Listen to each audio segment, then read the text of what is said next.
नमस्कार, मैं अशोक कुमार पांडे। स्वागत है आपका टीसीएच पर और हमारे साथ हैं वरिष्ठ पत्रकार डॉक्टर राकेश पाठक। राकेश भाई, बहुत बहुत स्वागत आपका।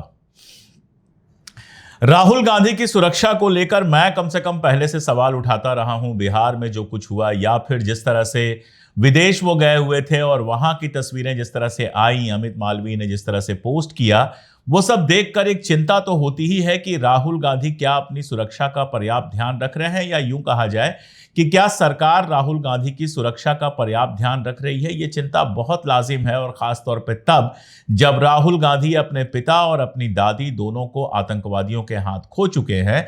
और ये कहने में तो किसी को दिक्कत नहीं होनी चाहिए कि देश के अंदर इकलौते वो बड़े नेता हैं जो सीधे सीधे सरकार की आंख में आंख डालकर सवाल पूछते हैं, बात करते हैं और जनता के बीच में बड़ी बेफिक्री के साथ जाते हैं। कभी कहीं दिखाई देते हैं, कभी कहीं दिखाई देते हैं। यात्राएं भी जब निकलती हैं उनकी, मैं एक यात्रा में तो शामिल कम से कम हुआ हूं, तो मैं जानता हूं कि सिक्योरिटी वालों को जो भी चिंता हो, उनको खुद कोई खास चिंता नहीं रहती है। लोग मिलते हैं, लगातार आते रहते हैं। बिहार में हमने देखा कि जिस तरह से अचानक एक आदमी आता है और उनको चूम के चला जाता है, प्रेम वगैरह स्नेह वगैरह तो ठीक है, लेकिन सुरक्षा का मामला बहुत खतरनाक हो जाता है। और इन सब के बीच में सीआरपीएफ की एक चिट्ठी लीक हो जाती है। ये लीक शब्द पे आप खास ध्यान रखिए, क्योंकि चिट्ठियां लिखी जाती हैं, सही आदमी तक पहुंचती हैं। ये सब प्रोसेस का हिस्सा है। सीआरपीएफ अगर चिंता करता है राहुल गांधी की सुरक्षा का, जो वो सुरक्षा के नियमों का पालन नहीं करते हैं, उनके बारे में बताता है, तो ये सब पहले भी होता रहा है, ये कोई नई चीज नहीं है। लेकिन वो चिट्ठी लीक कर जाती है हाइड्रोजन बम के सारे मसले के ठीक पहले, और उसके बाद उस पर सबसे ज्यादा बात करते हुए भारतीय जनता पार्टी के लोग नजर आते हैं या फिर गोदी मीडिया नजर आता है। मैं पहला सवाल नहीं पूछूंगा, लेकिन लीक की टाइमिंग, लेटर की भाषा और जो इस समय हालात चल रहे हैं, उन पर भाई साहब आपकी एक लंबी टिप्पणी पहले चाहूंगा। खुली छतों के चिराग कब के बुझ गए होते, कोई तो है जो हवाओं के पर कतरता है। तो राहुल गांधी उसी तरह के खुली छत के चिराग हैं जिन्हें बुझाने की कोशिशें बहुत लंबे समय से चल रही। पहले 10-12 फानूस साल उनकी फानूस बन के फानूस में जिसकी थी हिफाजत हवा करे जी, वो वो शम्म क्या चिराग क्या बुझे बुझे, जिसे वो शम्म रोशन क्या खुदा बुझे करे, जिसे रोशन जिसे खुदा रोशन करे। खुदा करे। बिल्कुल जी। जी। तो हम राहुल गांधी और उनकी जिंदगी और वे जिस तरह के जोखिम ले रहे हैं, इस पर कई सारे अशार हम और आप न्यौछावर कर सकते हैं। लेकिन ये बात सही है कि इस वक्त इस देश में सबसे ज्यादा जोखिम अगर किसी की जिंदगी पर है तो उसका नाम है राहुल गांधी। बेशक वे खुद लापरवाह हैं, इसे हमें स्वीकार करना चाहिए, लेकिन एक जन नेता को बिना डरे लोगों के बीच में इसी तरह जाना चाहिए जैसे राहुल गांधी जा रहे हैं। दूसरी तरफ हमारे प्रधानमंत्री हैं, अपने ही देश में जेड प्लस सुरक्षा में, एसपीजी की सुरक्षा में, अपने ही देश के एक राज्य में बहुत दूर बैठे हुए किसानों से डर कर लौट जाते हैं, फिर कहते हैं अपने मुख्यमंत्री से कह देना मैं जिंदा वापस आ गया। राहुल गांधी ने आज तक ऐसा कोई बयान नहीं किया। अपने पिता को, अपनी दादी को वे खो चुके हैं, और किस हालात में उनके पिता का तो शव भी उन्हें देखने को नहीं मिला। अब आते हैं इस टाइमिंग पर कि राहुल गांधी जो कर रहे हैं वो ठीक है, एक जननेता है, नेता प्रतिपक्ष है, जनता के बीच जा रहे हैं, लेकिन सरकार की जिम्मेदारी क्या है? सरकार की जिम्मेदारी उनकी हिफाजत करना, और इस देश में इससे पहले भी विपक्ष के नेताओं को सुरक्षा मिलती रही है। सरकार सुरक्षा तो दे रही है, साथ में एक ऐसी चिट्ठी लीक करवा देती है जिसमें सीआरपीएफ ये शिकायत कर रहा है कि राहुल गांधी बिना बताए चले जाते हैं, अपना टूर प्रोग्राम नहीं बताते। पर हमें लगता है कि सीआरपीएफ को बताने की जरूरत क्या है। बीजेपी के आईटी सेल, उसके सोशल मीडिया सेल के चेयरपर्सन अमित मालवीय, इन सबको तो राहुल गांधी की सारी गतिविधियां मालूम होती हैं। वे कहाँ जा रहे हैं, क्या खा रहे हैं, क्या पहन रहे हैं, कितनी कीमत का जूता है उनका, कितने कीमत की टी शर्ट है, वे इंडोनेशिया गए हैं कि थाईलैंड गए हैं, सब मालूम होता है। पर गंभीर पहलू यह है कि कोई राहुल गांधी का पीछा कर रहा है। बिल्कुल। उनकी सुरक्षा एजेंसियां उनके साथ हों, उनके सुरक्षाकर्मी साथ हों, समझ में आता है। एक आदमी जो खास से आम होने की यात्रा में है, वो लड़ाई लड़ रहा है, वो नहीं खास बनना चाहता, वो तो निक्कर पहनकर स्कूटर लेकर कहीं घूमना चाहता है। आप उसका पीछा करके उसकी तस्वीरें वायरल कर रहे हैं, और क्या इसके जरिए ऐसे लोगों को उनकी लोकेशन नहीं बता रहे हैं जो उनकी जान के दुश्मन है।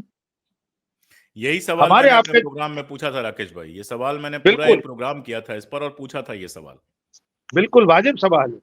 यहाँ तक कि हम और आप तो बहुत आम आदमी हैं, आप बहुत साधारण लोग हैं, फिर भी हमारे और आपके शुभचिंतक हमसे आपसे कहते हैं कि सोशल मीडिया पर अपनी लोकेशन, अपना टूर, अपनी फोटो साझा मत किया करो। राहुल गांधी तो देश में इस वक्त T1 है, टारगेट नंबर 1। और ऐसी सरकार के T1 है जिसके दिमाग में, जिसके विचार में कहीं भी लोकतांत्रिकता नहीं है। वे प्रतिपक्ष की आवाजों को, असहमति की आवाजों को किस तरह खामोश करते हैं, इसका लंबा इतिहास है, खास तौर से इन 10-11 सालों में जो कुछ हुआ है। तो मुझे ऐसा लग रहा है राहुल गांधी की जिंदगी सचमुच खतरे में, उन्हें भी इसकी चिंता करनी चाहिए। उससे ज्यादा उनकी पार्टी के राष्ट्रीय अध्यक्ष को करना चाहिए। वे जोखिम लेना चाहते हैं, हम और आप चले उनके साथ भारत जोड़ो यात्रा। हजारों किलोमीटर की यात्रा में कितने लोग उन तक पहुंच गए थे, कितने लोगों ने वो सुरक्षा घेरा, रस्सा जो चारों तरफ चलता था उसको बांध कर या उसके नीचे से घुसकर राहुल गांधी को गले लगा लिया, हाथ पकड़ लिया। अभी बिहार में वोटर अधिकार यात्रा में क्या क्या हुआ। तो इस खतरे के प्रति आगाह तो रहने की जरूरत है। फिर भी मुझे लगता है कि वो व्यक्ति डरता किसी से नहीं, ये तो समझना पड़ेगा। जिस सरकार से सब डरते हैं, सबसे बड़ी अदालत में बैठे हुए लोग डरे हुए हैं, सारी एजेंसियां डरी हुई हैं, विपक्ष के आधे से ज्यादा लोग डरे हुए हैं, तब वो आदमी बिना डरे सड़कों पर चल रहा है, हजारों किलोमीटर पैदल, फिर बाइक पर, फिर चौपहिया पर घूम रहा है, विदेश में भी स्कूटर पर घूम रहा है। लेकिन ये जोखिम है, ये खतरा है। देश को एक विपक्ष के ऐसे ही साहसी नेता की जरूरत है। ये देश अभी ये जोखिम नहीं ले सकता और कभी नहीं ले सकता कि किसी विपक्षी पार्टी का सबसे बड़ा नेता अपनी जान को खतरे में डाले। उनकी जगह अगर बीजेपी का भी कोई नेता होता, कांग्रेस पार्टी इस वक्त सत्ता में होती और ऐसा कोई नेता जनता के बीच घूम रहा होता, हजारों किलोमीटर चल रहा होता, तो हम लोग उसकी हिफाजत की भी चिंता करते हैं अशोक पांडे जी। क्यों नहीं करते अशोक जी? हम इस देश में हर साधारण आदमी की जिंदगी उतनी ही कीमती है जितनी नेता प्रतिपक्ष। लेकिन इस वक्त वो जो लड़ाई लड़ रहे हैं, जिन लोगों से लड़ रहे हैं, वे बहुत खतरनाक लोग। वे किसी भी सीमा तक जा सकते हैं क्योंकि वे खुद डरे हुए हैं। जी अशोक। हाँ, मतलब हिंदुस्तान में और एशिया में जिस तरह की घटनाएं हुई हैं, वाकई डर तो लगता है। देखिए, यूरोप आप जाइए, जैसे मैं एक बार में बैठा हुआ था, मेरे एक मित्र थे, एक साहब बैठे थे, उनके साथ 4-5 लोग बैठे थे। उन्होंने मुझे इशारा करके बताया कि ये एक्स प्राइम मिनिस्टर हैं यहाँ के, अभी कुछ दिन पहले तक ये प्राइम मिनिस्टर थे, और वो बिल्कुल बाहर निकले वैसे ही जैसे हम लोग निकले और नॉर्मल तरीके से निकल गए। तो वहाँ तो समझ में आता है, कम आबादी है, उस तरह के खतरे नहीं हैं। लेकिन हिंदुस्तान में हमने बहुत कुछ देखा है राकेश भाई, जो हमारी उम्रें हुई हैं उसमें हमने इंदिरा गांधी की हत्या भी देखी है, राजीव गांधी की हत्या भी देखी है, ललित नारायण मिश्रा की हत्या सुनी है, देखी नहीं है तो सुनी है, और कितनी ही और हत्याएं हमने सुनी है। बेअंत सिंह लेकिन पंजाब के मुख्यमंत्री, बेअंत सिंह। बेअंत सिंह पंजाब के मुख्यमंत्री, बिल्कुल उनकी हत्या देखी है हम लोग के सामने की बात है वो। सूची बनाते जाइए तो अभी बहुत सारे नाम आपको याद आएंगे, मुझे भी कई नाम याद आ जाएंगे, और नीचे से लेकर ऊपर तक के लेवल पे ये चीजें हुई हैं। एक अजीब सी बात यह है कि सीआरपीएफ का ये जो पेपर लीक किया गया है, इसकी क्या जरूरत थी? सुरक्षा, मतलब आप देखिए, दिमाग जो है, हम लोग चूंकि एशियाई हैं, भारत के हैं, तमाम षड्यंत्र हमने देखे हैं और पढ़ते रहते हैं, तो एकदम से दिमाग षड्यंत्र थ्योरी पे जाता है कि अगर एक आदमी की सुरक्षा खतरे में है, आप पहले से एक लेटर रिलीज कर देते हैं। ऐसा तो नहीं कि कल को जस्टिफाई करने के लिए आप पहले से रिलीज कर रहे हो। और राहुल गांधी ने बहुत सही सवाल किया कि भाई, जो सिक्योरिटी आप हमको देते हैं वो विदेश में हमारे साथ नहीं जाती है, तो विदेश में आपको सूचना देने ना देने का कोई मतलब नहीं है कि हमारा प्रोग्राम क्या है, वहां आप क्या कर लेंगे। लेकिन ये चिट्ठी लीक होने का क्या मतलब है? क्योंकि मेरी जानकारी में पहली बार ये चिट्ठी लीक हुई है। अब यही बाकी रह गया है कि सीआरपीएफ का कोई सीनियर अधिकारी आए और प्रेस कॉन्फ्रेंस करके बताए कि राहुल गांधी क्या क्या गलती करते हैं। इसका क्या मतलब था? आपका दिमाग कहां जाता है इस पर? देखिए, हमारा दिमाग भी उसी तरफ जा रहा है, लेकिन उससे पहले थोड़ी सी बात आपने चूंकि हमारे इस दक्षिण एशिया के इस हिस्से की है। हमारे आसपास भी सब होता रहा। बेनजीर भुट्टो की हत्या हो इसीलिए गई, सिरिमा भंडारा बंगबंधु नायके, बेनजीर भुट्टो। बेनजीर भुट्टो, बंगबंधु शेख मुजीबुर रहमान। तो हमारे आसपास तो बहुत खतरे रहे। यद्यपि यूरोपीय अछूता नहीं है, वो लोग पालने की हत्या हो गई, देखिए ऐसे भले आदमी की हत्या वहां हो गई। दुनिया भर में, अमेरिका में तो तमाम राष्ट्रपतियों पर गोली चल चुकी है, हत्याएं हो चुकी हैं। अभी कल लेकिन ट्रम्प के एक बहुत करीबी को मारा गया है, हाँ, परसों। बिल्कुल बहुत करीबी स्नाइपर ने मारा है उसको। बेहद करीबी आदमी है। उसे तो ट्रम्प ने फ्रीडम ऑफ क्या का सम्मान, मरणोपरांत बहुत बड़ा सम्मान दे दिया है, कल घोषणा कर दी है ट्रम्प ने। यद्यपि वो भारत विरोधी था, इसके बावजूद किसी की भी हत्या नहीं होना चाहिए। अब अगर हम लोग बिटवीन द लाइंस पढ़ने की कोशिश करें कि राहुल गांधी की सुरक्षा के प्रति जो लापरवाही है, उसे सीआरपीएफ चिट्ठी लिखकर, वो भी कांग्रेस अध्यक्ष को चिट्ठी लिखे और फिर बहुत जल्दी लीक हो जाए। ऐसी चिट्ठियां 2 4 10 दिन बाद, 15 दिन बाद लीक होती है, समझ में आता है। लिखी गई और लीक कर दी गई।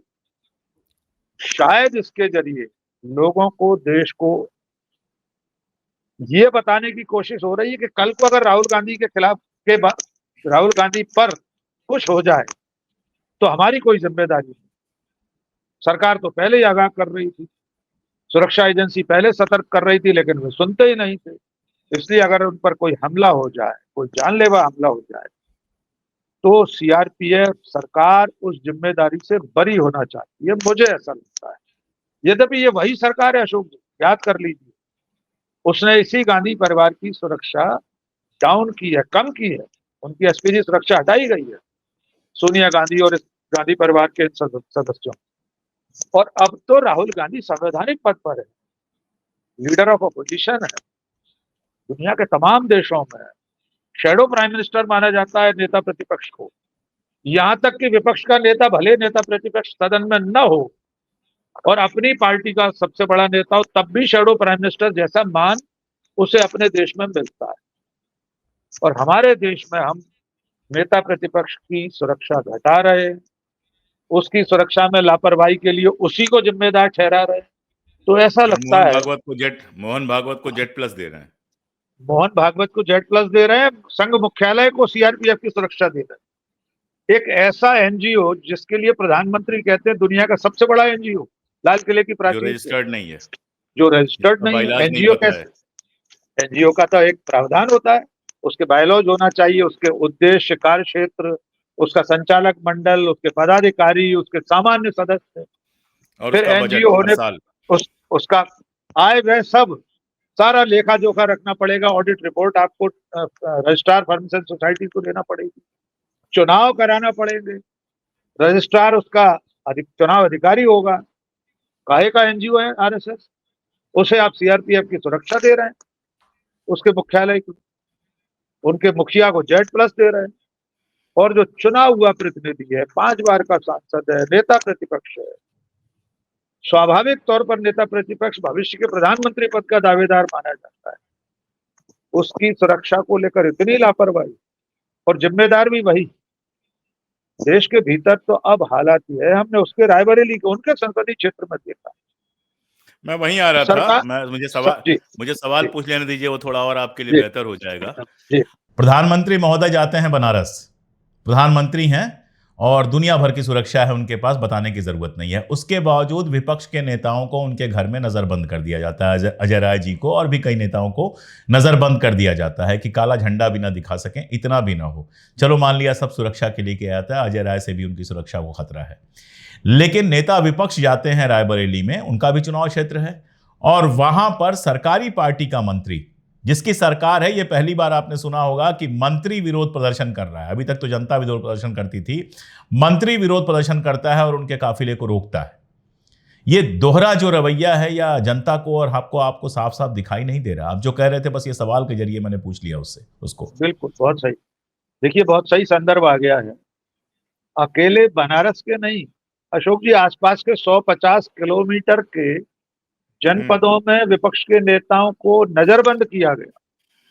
और मजेदार बात उसमें ये हुई कि एक व्यक्ति का नाम, किसी नेता का नाम ओम प्रकाश सिंह था, उसे भी नजरबंद कर दिया। मालूम पड़ा वो तो उनकी अपनी पार्टी का नेता है, बीजेपी का, क्योंकि उसी नाम का विपक्ष का भी कोई नेता। वो कोई बड़ी बात नहीं है। अभी हमारे देवरिया के पास जो है, एक भारतीय जनता पार्टी के कार्यकर्ता को पीट पीट कर मार डाला गया, लाइट ऑफ करके पीटा गया और पीट पीट के मार डाला गया। जब बर्बरता बढ़ती है तो हर जगह पहुंचती है। बिल्कुल, थाने के भीतर लाइट बंद करके मारा गया। बिल्कुल बिल्कुल। तो अब हालात ये हैं कि प्रधानमंत्री के आने पर उनके संसदीय क्षेत्र में विपक्ष के नेता नजरबंद होंगे। काला झंडा तो बहुत दूर की बात है अशोक, काले कपड़े पहनकर आप नहीं जा सकते। जिस आपके दिन लिए खतरा सभा है, है, आप ज्यादा पहनते हैं। अब मैं तो अगर आप समय आप पत्रकार होते, अगर पत्रकार होते तो अपना प्री काला कुर्ता पहन के आप उनको रिपोर्ट करने नहीं जा पाते, उतरवा लिया जाता। बिल्कुल सही बात है, वहां पत्रकार के रूप में नहीं जा सकते थे काला कुर्ता या काला काला शर्ट पहनकर या काली जैकेट पहनकर। अगर जी। कोई महिला काला दुपट्टा, कोई काली चुन्नी भी ओढ़े, आम सभा छोड़िए, जिस दिन मोदी जी की सभा होती है उसके एक दिन पहले भी उस सभा स्थल पर तैयारियां चल रही हो, वहां अगर कोई काला कपड़ा पहनकर पहुंच जाए तो पुलिस उसे भी थाने में बिठा देती। हम जैसे काले रंग वालों को आने दिया जाता है, यही बहुत बड़ी बात है। हो सकता है कल को कहा जाए काले रंग के लोग भी नहीं आ पाएंगे। कोई काले गोरे का कोई सवाल ही नहीं है, आप दिल के गोरे हैं, और अरे वैसे वो भी उससे ठीक कोई है, वो फर्क नहीं ठीक पड़ता, है। उससे कोई फर्क नहीं पड़ता। तो प्रतिपक्ष के नेता को उत्तर प्रदेश सरकार का मंत्री सड़क पर रोकता है, कार्यकर्ताओं के साथ उसके काफिले को रोक लेता है, और वो व्यक्ति जिसे रोका जा रहा है वो बिहार में काला झंडा दिखाने वालों को अपनी गाड़ी पर बुलाता है, उनसे बात करता है, उनसे सवाल पूछता है, उन्हें संतुष्ट करके चॉकलेट देकर विदा करता है। साथ में ये भी कहता है पुलिस से और कार्यकर्ताओं से कि इनके साथ बदसलूकी नहीं होना चाहिए। ये परंपरा से आता है। आप तो जानते हैं, हमारे दर्शकों को याद दिला देते हैं कि जवाहरलाल नेहरू विश्वविद्यालय में सीताराम येचुरी जेएनयू के प्रेसिडेंट थे। इंदिरा गांधी वहां गई थी तो उनको सामने खड़े करके उनके खिलाफ ज्ञापन पढ़ के सुनाया। इंदिरा गांधी शांत कल भाव उनकी से ज्ञापन सुन। कल उनकी पुण्यतिथि थी। हम लोग इसी बहाने उनको श्रद्धांजलि भी अपनी अर्पित करते हैं। बिल्कुल बिल्कुल, सीताराम जी के लिए नमन। तो आप सोचिए, एक प्रधानमंत्री विश्वविद्यालय परिसर में छात्र छात्राओं से घिरा हुआ है, अपने खिलाफ बयान सुन रहा है। उस ज्ञापन में सब कुछ इंदिरा गांधी के खिलाफ था, और वो ज्ञापन अपने हाथ में लेकर ससम्मान उनको विदा करती हैं और पुलिस से कहती हैं इनके खिलाफ कोई कार्रवाई न की जाए। बनारस जाती हैं, इसी बनारस चंचल जी, बनारस हिंदू विश्वविद्यालय के अध्यक्ष थे, चंचल बीएचयू नाम से उनका सोशल मीडिया पर प्लेटफॉर्म। उन्हें मंच पर बुलाकर बात करती है इंदिरा जी, वे भी काले झंडे दिखा रहे थे, विरोध कर रहे थे, मुर्दाबाद के नारे। और इंदिरा गांधी पुलिस से कहती है इनको छोड़ दिया जाए सभा खत्म होने के बाद। ये अमृत काल है, नरेंद्र मोदी का लोकतंत्र है, ये लोकतंत्र नहीं है जिसमें नेता प्रतिपक्ष अपने संसदीय क्षेत्र में नहीं जा सकता। और किस बात का विरोध कर रहे थे दिनेश जी, कि राहुल गांधी ने गाली दी है मोदी को। पूरी दुनिया जान चुकी है वो क्या मामला था गाली का। न राहुल गांधी मंच पर थे, न तेजस्वी यादव थे, न और कांग्रेस का कार्यकर्ता। उस आदमी को अभी तक सामने नहीं लाया जा रहा है। गिरफ्तारी की खबर आई, उसके बाद वो गायब है जिसने गाली दी है। उसकी एक गायब फोटो शायद, किसी के साथ नहीं आई है।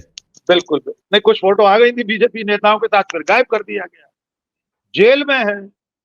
लेकिन आप कल्पना करके देखिए कि जिस राहुल गांधी ने न गाली दी न उसका कोई लेना देना, वे अपने संसदीय क्षेत्र में नहीं घुस पाए, इसके लिए बीजेपी का मंत्री प्रदर्शन कर रहा है। ये असहिष्णुता है। लोकतंत्र में सबको बराबर की जगह मिलने की जरूरत होती है, लोकतंत्र का तकाजा है। लेकिन राहुल गांधी को अब इस पार्टी के लोग, सत्ता में बैठे लोग, किसी रूप में संसद से लेकर सड़क तक कहीं बर्दाश्त नहीं कर रहे। पार्लियामेंट में बोलेंगे तो माइक म्यूट कर दिया जाएगा, ज्ञापन देने जाएंगे तो हिरासत में ले लिया जाएगा, आयोग के दफ्तर तक पहुंचने नहीं दिया जाएगा। वोट चोरी का मुद्दा उठाएंगे तो कह दिया जाएगा म्यांमार म्यांमार में पीडीएफ बनाए राहुल गांधी का, इसलिए विदेश में बैठकर साजिश रच रहे थे। उस उस मामले में तो बहुत बद पिट गई। मतलब राहुल गांधी पवन पुत्र हनुमान से भी ज्यादा वेग से उड़कर जाते थे। उनके मेटा डेटा में जो समय होता था उसके अगले सेकंड में मॉडिफाइड जो डेट आती है, समय आता है, अगला सेकंड वहां, और उसके अगले सेकंड में म्यांमार पहुंच जाते हैं। जो क्रिएट डेट और टाइम जोन आ रहा है, राहुल गांधी हनुमान जी से ज्यादा तेज उड़कर पहुंचते हैं, वहां पर फाइल क्रिएट होती है, फिर वापस आ जाती है। कमाल है साहब। और वही आरोप अब बीजेपी के सर पर आ गया, क्योंकि नरेंद्र मोदी की पीडीएफ तो पाकिस्तान इस्लामाबाद में बनी है। काउंसिल ऑफ मिनिस्टर्स का जो पीडीएफ है उसका टाइम जोन नोटिफिकेशन का। पाकिस्तान का है, नोटिफिकेशन का 23 जनवरी 2019। इस्लामाबाद का पीएम केयर्स फंड का बांग्लादेश, वो भी पाकिस्तान का है। बीजेपी के मैनिफेस्टो का बांग्लादेश का है। एक एक बीजेपी के एक छत्तीसगढ़ का मैनिफेस्टो, एक राष्ट्रीय। राष्ट्रीय और पीएम केयर फंड, उसका टाइम जोन तो यूरोप दिखा रहा है, सेंट्रल यूरोप। तो कहाँ गए थे जेपी नड्डा जी पीडीएफ तैयार कर? बता तो दे, किस गति से गए थे? दीनदयाल परिसर से लेकर यूरोप तक गए, पीडीएफ फाइनल हुआ, क्रिएट डेट और टाइम जोन यूरोप का हुआ और वापस आ गए दिल्ली।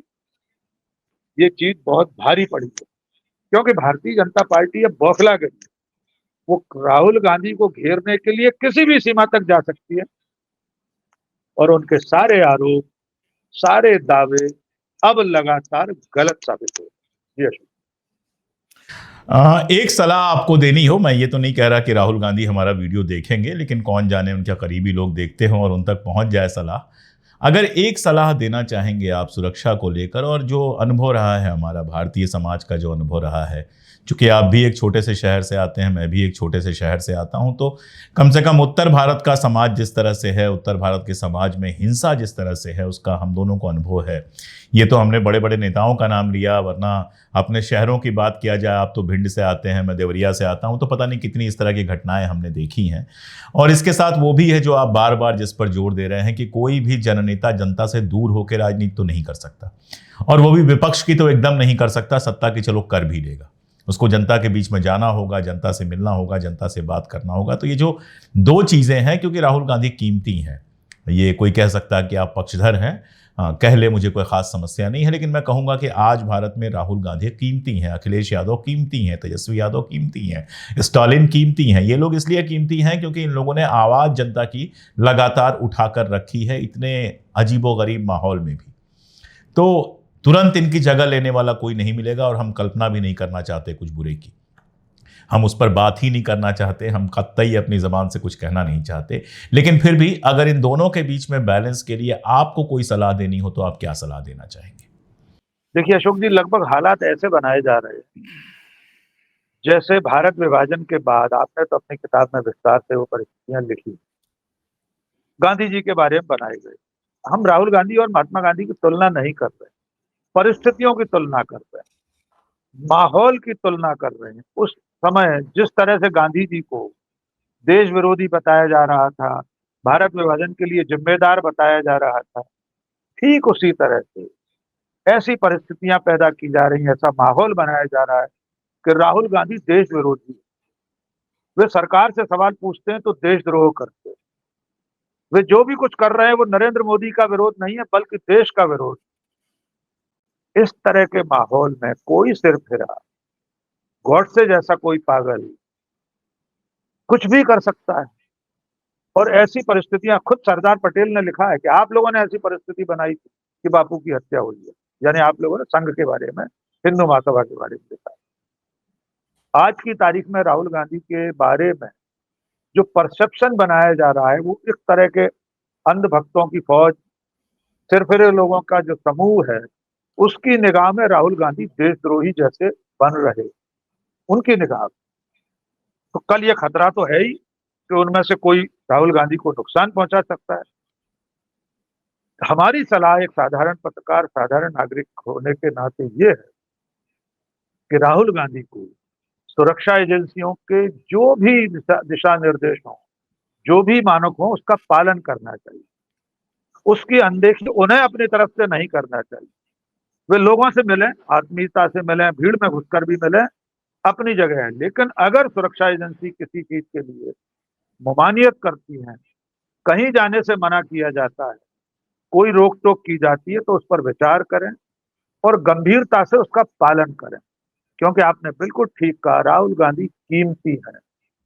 इस वक्त लोकतंत्र और संविधान के लिए जो लड़ाई चल रही है, उसे बचाने की जो लड़ाई है, उसके सेनापति तो आज की तारीख में राहुल गांधी दिखाई दे रहे हैं।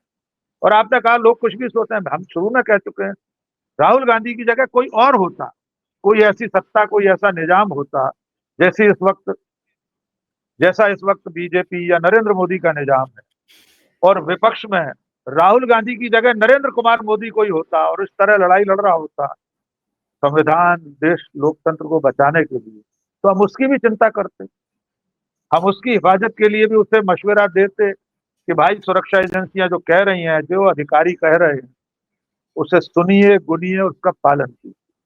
फिर भी तमाम जोखिमों के बावजूद प्रतिपक्ष के नेता को जनता से दूर नहीं जाना चाहिए। सिर्फ सुरक्षा के हवाले से राहुल गांधी ये कीमत नहीं अदा कर सकते कि लोगों से मिलना छोड़ दें या बंद कर दें। हो सकता है सत्ता की सरकार की नीयत ये भी हो कि सीआरपीएफ की चिट्ठी लीक करा के सुरक्षा के प्रति जो राहुल गांधी की लापरवाही है उसे स्थापित करके उन्हें और ज्यादा घेर दिया जाए, उन पर पाबंदियां लाद दी जाएं ताकि वे जनता से दूर हो जाएं। लेकिन मुझे नहीं लगता कि राहुल गांधी अब जनता से दूर जाएंगे या उन्हें कोई जनता से दूर कर सकता है, क्योंकि वे डरते नहीं है। उनका एक ही नारा है, डरो मत। तो जो दूसरों से अपनी पार्टी कार्यकर्ताओं और देश से कह रहा है डरो मत, वो खुद क्या किसी से डरेगा?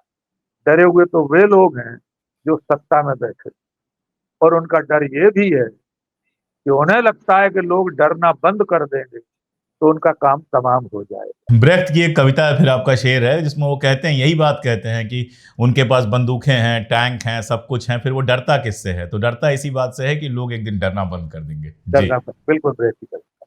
मैं बस यही कह रहा था नरेंद्र मोदी की शान में, क्या क्या दिलों में खौफ जताना पड़ा हमें, खुद डर गए तो सबको डराना पड़ा हमें, अपने दिए को चांद बताने के वास्ते बस्ती का हर चिराग बुझाना पड़े। जी जी जी। तो वही उसी बैलेंस की हम लोग बात कर रहे हैं। जी प्लीज आप कंटिन्यू कीजिए। नहीं, बस इनकी कोशिश ये है कि हमारा बस्ती का हमारा जो चिराग है वो चंद्रमा की तरह चमकता रहे, इसलिए बस्ती के बाकी सब चिरागों को बुझा दिया जाए। राहुल गांधी सामने एक और दूसरा जलता हुआ चिराग है, वो रोशनी की एक लकीर दिखाई दे रही है लोगों को, उससे सत्ता डरी हुई। बिल्कुल, इसीलिए हम उस बैलेंस की बात कर रहे हैं कि दोनों के बीच में बैलेंस करना बहुत ज़रूरी है। सुरक्षा का ख्याल भी रखा जाए, जनता से मिला भी जाए, और इसमें कांग्रेस सेवा दल और कांग्रेस के कार्यकर्ता भी एक बहुत इंपॉर्टेंट रोल निभा सकते हैं। हम जानते हैं कि सुरक्षा तो होती ही है, इसके अलावा कांग्रेस के कार्यकर्ता भी उनके इर्द गिर्द एक घेरा बनाते हैं और जिससे उनको सुरक्षित करने की कोशिश करते हैं। आपको याद होगा वो जो चूमने वाला प्रकरण हुआ था, लड़का भाग के आया था, तो कांग्रेस के कार्यकर्ताओं ने पहले हटाया था, बाद में सुरक्षा ने जो किया था वो किया था। तो उसको मुझे लगता है कि थोड़ा और चौकन्ना, थोड़ा और मजबूत और थोड़ा और ट्रेंड बनाना चाहिए। और बाकी तो ठीक है, ना गांधी माने थे ना राहुल गांधी मानेंगे, कोई नेता नहीं मानता है, हर नेता जाता है क्योंकि जनता से प्रेम उसका दुतरफा होता है। और बिना जनता से जुड़े नेता बनना मतलब या तो सारी मीडिया और सारी संस्थाएं आपके पास हो जो 24 घंटे आपकी तारीफ करे, हर मीडिया पर आपका न्यूज़ चल रहा हो, हर जगह आपके व्हाट्सएप चल रहे हो, तो जनता से नहीं भी जुड़ेंगे तो आप सुपर ह्यूमन बीइंग या जिसको वो नॉन बायोलॉजिकल कहते हैं उस रूप में सम्मान पा सकते हैं। लेकिन एक आम नेता के लिए तो ज़रूरी है जनता से जुड़े रहना। मेरा कहना बस इतना है, मैं अपनी तरफ से ये कह दूं कि जो सुरक्षा एजेंसियां हैं उनसे बस इतना कहना है कि आपका काम सुरक्षा करना है, आप सुरक्षा दीजिए। आपकी ये जिम्मेदारी है कि राहुल गांधी की सुरक्षा तो खैर है ही, आपकी जिम्मेदारी है कि देश का हर नागरिक सुरक्षित हो। देश में जो विपक्ष का नेता है वो निश्चित रूप से इन नागरिकों जितना और इनसे ज़्यादा भी महत्वपूर्ण है। तो बस इतना ही कह सकते हैं हम, बाकी तो ठीक है, देखा जाएगा। बहुत शुक्रिया राकेश भाई, फिर होती है जल्दी ही मुलाकात अगले हफ्ते।